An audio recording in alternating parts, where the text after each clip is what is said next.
Okay, this is my first video for Angie PhD. My goals for this channel are really just to keep me motivated and having a social presence while I'm going through a PhD program. I am working full-time at a nonprofit as a content developer, where I basically do marketing as well as technical documentation. And my PhD program is at Texas Tech University. I started just this semester about a week ago, and I'm studying Technical Communication and Rhetoric.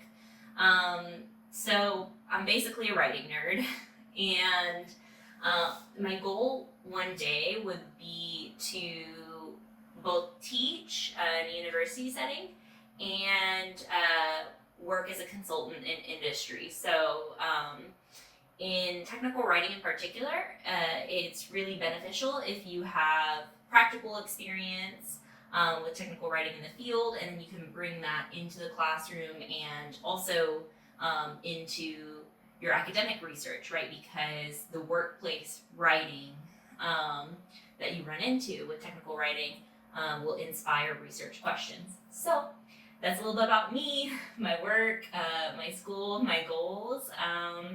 And I think for this video, I wanted to just reflect a little bit on how I got here. Maybe would benefit somebody who is considering a PhD program, whether it be in this specific program or any other. To give you a little bit of context, I completed my master's degree in 2020, so that would have been about 4 years ago. And my master's was in literature with a concentration in writing theory and practice, and I did graduate research on workplace writing. So I was basically a research assistant. I helped with coordinating interviews, transcribing, coding the interviews, and help with co-authoring publication related to the research. I really liked my writing classes when I was in the program. Obviously, the degree itself was in literature, so I took a lot of classes that were just more about reading books, and then you'd be writing about those books, which I really enjoyed in undergrad. But I think as I progressed throughout my master's, I kind of got a little bit exhausted with especially focusing a lot on like Eurocentric literature, which was the specialization of a lot of the professors in my program, and they were great at it, but it just I think was a little bit more limiting versus what I was desiring, which was a more global worldview of literature, which I would sometimes get in humanities classes. That said, part of the literature program was also writing classes, and that would be creative writing, as well as composition, which is more about the kind of writing that you do in school, and technical writing, the kind of writing that you do in practice, whether it be in the workplace or sending emails, things like that. So anyway, I kind of got burnt out on literature as a discipline, and felt myself gravitating toward kind of the practicality of the writing classes, and especially because I was teaching middle school English at that time, I felt like it was so beneficial to take in information about like how to help people become better writers.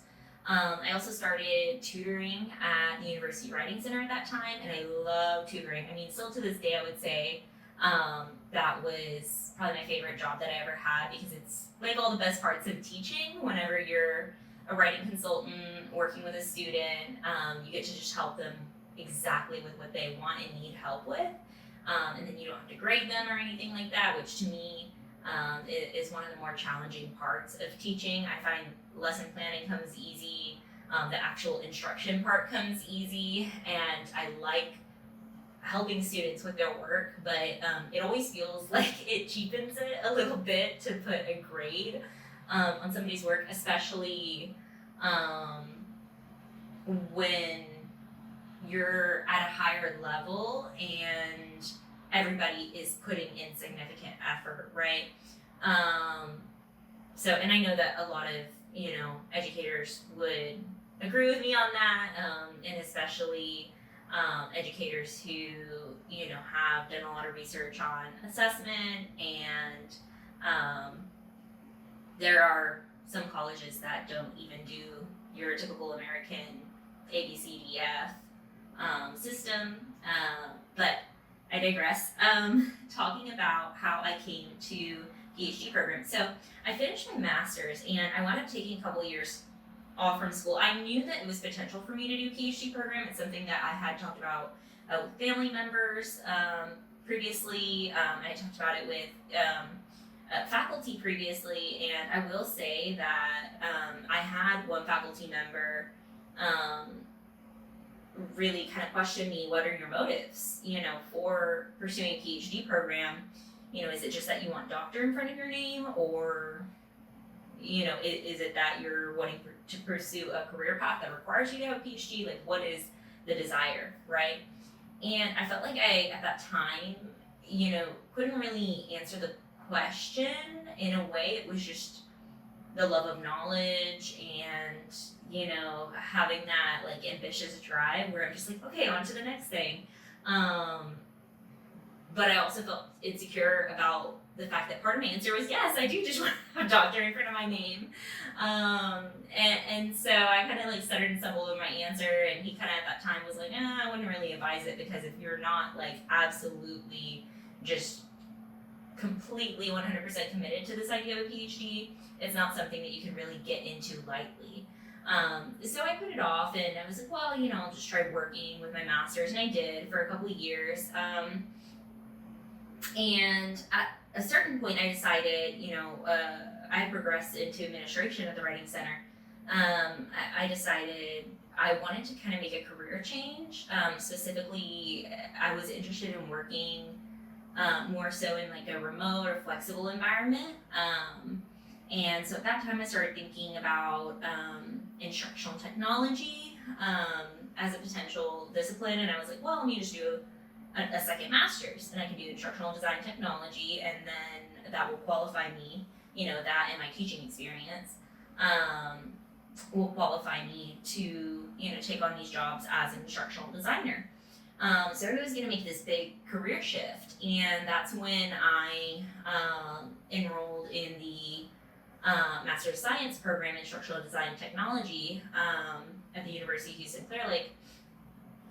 And I was in that program for a couple of semesters before I had like a couple of professors tell me, hey, the kind of work that you're doing in these classes really suggests to us that you may be better suited for a PhD program. It seems you're really driven, you have this background of working in education and higher ed, specifically doing research.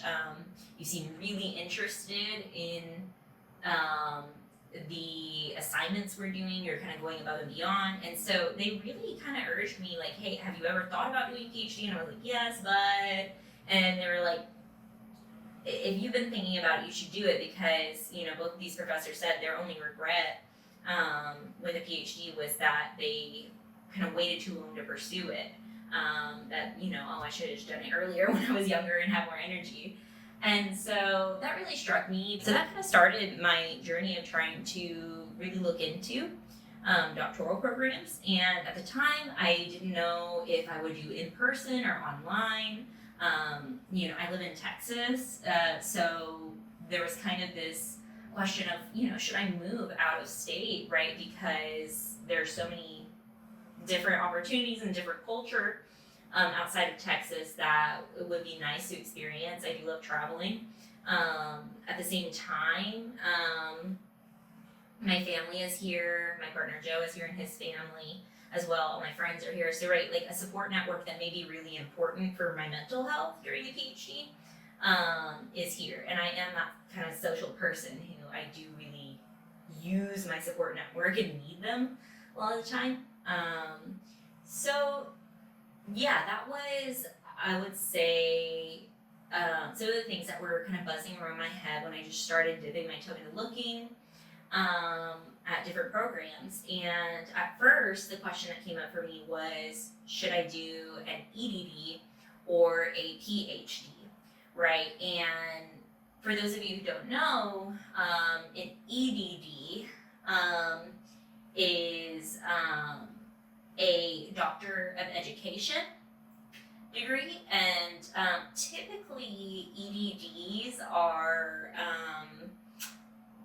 like more rapid pace programs. There's a lot of online program options. They're designed for working professionals, and often people get an EDD if they're specialized in education research and or if they kind of need to have a doctorate to progress in their career, like they're progressing from teacher to administrator in academia, or they've been adjunct in an education department and now they want to have the opportunity to become a professor. Right, that's maybe some motivations people might have for an EDD. EDDs are completely valid doctorates. However, there are some universities that discriminate against EDDs. So if I had an interest in being, faculty at certain research universities in the future, I was advised by some professors to consider how that could impact my professional trajectory, right? And so then I was like, okay, well, ideally then do a PhD, but then online PhD is the most important thing because I identified that, I really wanted to have access to my support network. I did still want to continue working. At that time, I wasn't sure if I would work part or full time because I was working part time as a consultant with a writing consulting agency, and we were really into technical writing there and teaching people how to write in the workplace. So, because of the context of where I was working, I thought, well, I should expand my search to online PhDs, not only in education, but I should also look into those that are in technical writing, because a lot of programs that are about technical writing, you can focus your research area in technical writing education, right? And make it work that way. So it kind of brings together those two interests. So I decided to do that. And the program that I landed on was Texas Tech. I actually had a friend that also had gone through that program, and they had really good things to say about it. And so I decided to apply. Now, that said, I'm making it sound like this was a pretty rapid pace, but I spent about 2 years searching for the right schools to apply to, and I went through 1 year of application to other universities, and I was just rejected across the board. Then I got some advice that you should be meeting with the program directors so that they know you and they recognize your name on the application, and they can kind of give you advice that will help you tailor your application to them. So that was the second round, and that's when I applied to Texas Tech, and I was accepted. So it was a very extensive process. It was about 2 years, that I was going through this application process and finally getting accepted to a PhD program. And it's funny because when I was going through this process of searching and applying, I really was still not completely sure as to whether I was going to pursue it. And the way I said it to myself in my head was, well, I'm just applying, and just because they offer me, the program does not mean I have to, pursue it or say yes and move forward. And so, that was kind of my way of thinking until I was getting to that point of, really getting into those end stages of applying to Texas Tech, and that's when I was really getting excited and hyped up about it and feeling like, oh man, I really hope I get into this program. I met with the program director, that was a great guy, and just really seemed like it was a good fit for me. I had decided a research area that I was really interested in was AI, artificial intelligence, and how are people using it in the workplace. For the education aspect of it, I was really interested in how are people training their staff on how to use AI, because I had worked with several clients as a writing consultant where they wanted their staff to use AI because they could see it as making them more productive. And at the same time, they worked in these really highly regulated industries, whether it be like finance or healthcare, et cetera. And they obviously like wanted to be sure that they were using it in a way that was ethical and legal and not sharing, personally identifying information like on the cloud. So there were a lot of concerns there, and I didn't, I had an interest in it. I have been playing around with ChatGPT a lot, but I didn't always have an answer to their questions about what other people were doing, and it's because it's such an emerging technology. So this is another thing to consider when you're choosing a program aligning with your interests, but also consider what is it that I even want to research, right? Like you should really have, and a lot of programs will ask in the application materials, like you should have a proposal for what am I going to research in this program, because that's what a PhD is. It's a research degree. It prepares you to be a researcher specialized in this field. And so for me, I kind of formulated this idea of like, well, I would really like to research, how people are training their employees to use AI to write in the workplace. So that was my way of thinking. It still is, like I said, I'm very early in the program. I just started my first class, and which happens to be research methods. As I got closer to the program, starting, I got more and more excited. I was very happy whenever I was accepted. I can tell you just from, the very beginning of this program, I've had a great experience with professors so far. It is very intensive. I'm glad I only took one course to begin with. I'm lucky that I was able to find a program that is very flexible with how you build out your schedule. That is something really to consider, is what do you want your lifestyle to look like when you're in a PhD program, because some, especially the in-person doctoral programs, are very intensive, right? Many of them do not allow you to work either full or part-time outside of the university. You're only allowed to work if you're doing like a graduate research assistantship, or a teaching assistantship. Now, that said, I did talk to several people who said, yeah, like we weren't supposed to work, but we did.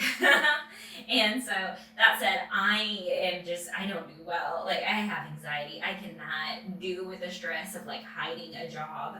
And so I wanted a program that was built for people like me who were working a job. And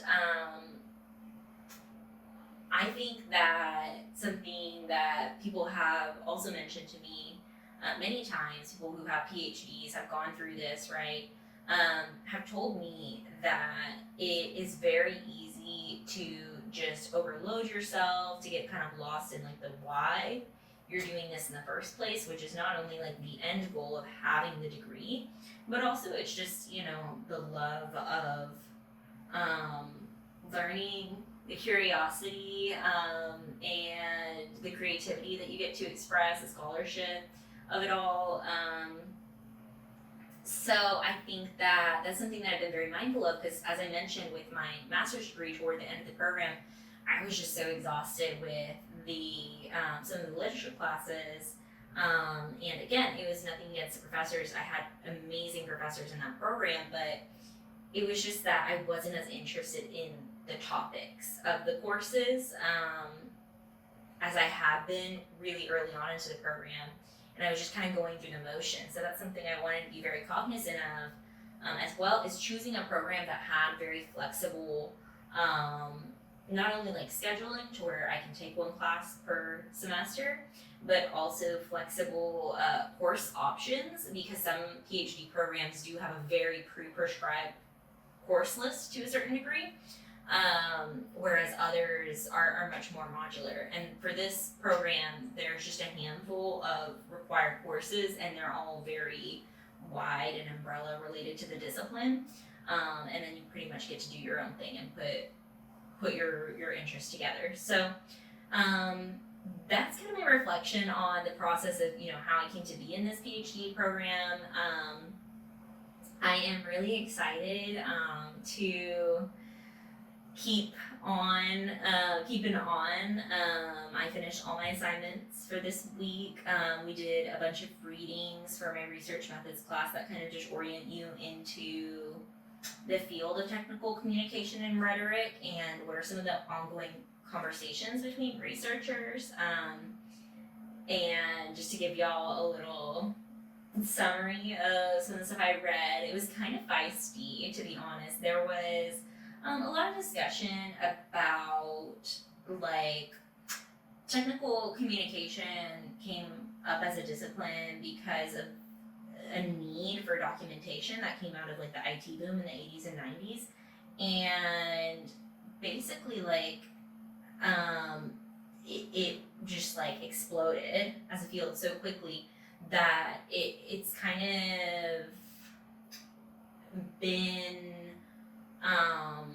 trying to get its footing as an academic discipline, and the researchers have this tension between being really interested in narrative forms of scholarship, whether it be case studies, ethnographies, or personal narratives being published, and then more empirical research, or RAD research, which is replicable, aggregable, data-driven research, right? So there's kind of been this tension of two types of research and scholarship, and it seems like it's very trying to be one or the other, whereas there are additional scholars who are let's just coexist. What can we learn from each other, and how can we be realistic about what each kind of genre of scholarship adds to the space, right? Instead of trying to say, oh, we should all do this type of scholarship.